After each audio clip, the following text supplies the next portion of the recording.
The test that defined a nation. Quran 2:124.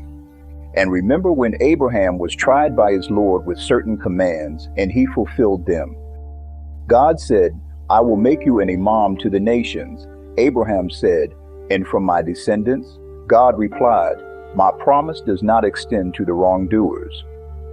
Most people believe that God promised Abraham's descendants greatness simply by birth, but that is not what God said.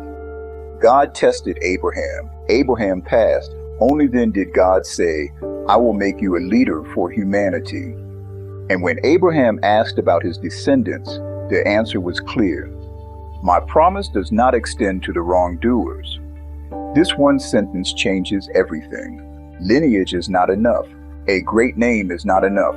Family heritage is not enough. The promise belongs only to the righteous. This means every descendant of Abraham and every believer who walks in his path must earn that promise through faith, obedience, and integrity. God's covenant is open to all, but it is inherited through righteousness, not blood. Today, we live in a world where identity often replaces integrity. Loyalty is valued more than truth. Labels are valued more than character. Belonging is valued more than righteousness. But God's covenant with Abraham rejects all of this. God is not impressed by labels. He is not persuaded by group identity. He is not moved by inherited claims. Righteousness is the only qualification. Abraham's story exposed a difficult reality. People defend wrong in their own group. They excuse corruption in their own circles. They protect what is familiar, even when it is wrong. But God says clearly, my covenant is not for the wrongdoers. This truth challenges the idea that loyalty to a group is greater than loyalty to God. Abraham loved his family. He loved his father. He loved his people. But he walked away, not out of arrogance, but out of obedience. They rejected truth. They followed falsehood. They refused what was right. And Abraham chose God over all of it. This is the part many struggle with today. People often feel pressure to support what is familiar, even when it goes against what is right. They stay silent. They excuse. They avoid confronting what they know is wrong. But Abraham shows us something different. Righteousness comes before relationships. Worshiping God alone before tradition. Obedience comes before comfort. This is the cost of faith.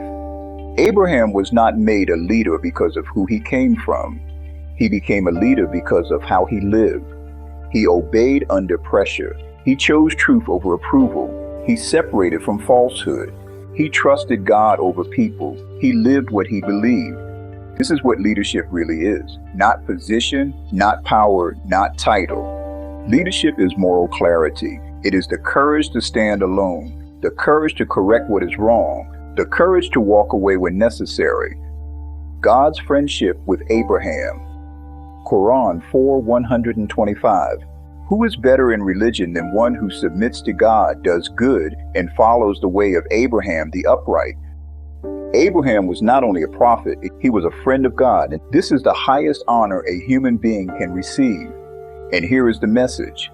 This path is not closed. Anyone who follows Abraham's way, his sincerity, his obedience, his righteousness, can walk toward that same closeness with God. The door is open. The promise is alive, but it is reached through righteousness. As this series comes to an end, we return to the foundation. Abraham is not the father of a tribe. He is the father of righteousness. Abraham is not the founder of a label. He is the example of submission to God. Abraham is not the root of division. He is the path to unity. In a world divided by identity, culture, and inherited belief, Abraham calls us back to something greater. Worship God alone. Not prophets, not labels, not family, and not popularity. Believe in the last day, that every soul will stand before God and be judged for what it has done, and live a life of righteousness. This is the path of Abraham, simple, pure, and unchanged. Every part of his life teaches the same lesson. He challenged false traditions. He searched for truth with sincerity. He chose God over comfort. He lived faith, not inherited it. He stood for what he understood to be right, even when it meant standing alone. And God honored him. God chose him. God elevated him. God called him his friend. Faith is not inherited. It is earned by seeking the truth that unites believers, not divides them, so that you may be among those who enter paradise and remain there forever, not among those who will suffer the torment of hell. This has always been the path. If this message speaks to you, share it with someone who is searching for truth.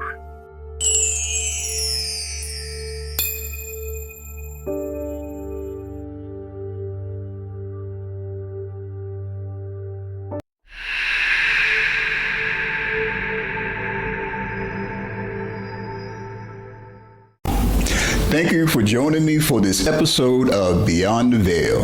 I hope it gave you something to think about, something that will bring you closer to the truth. Next week, we will continue exploring where faith, culture, and history meets reality. And I'd love for you to be a part of this journey. Make sure you subscribe, share this video with a friend, and leave a comment to let me know what stood out to you. Together, we can bring more light to the world. See you next time.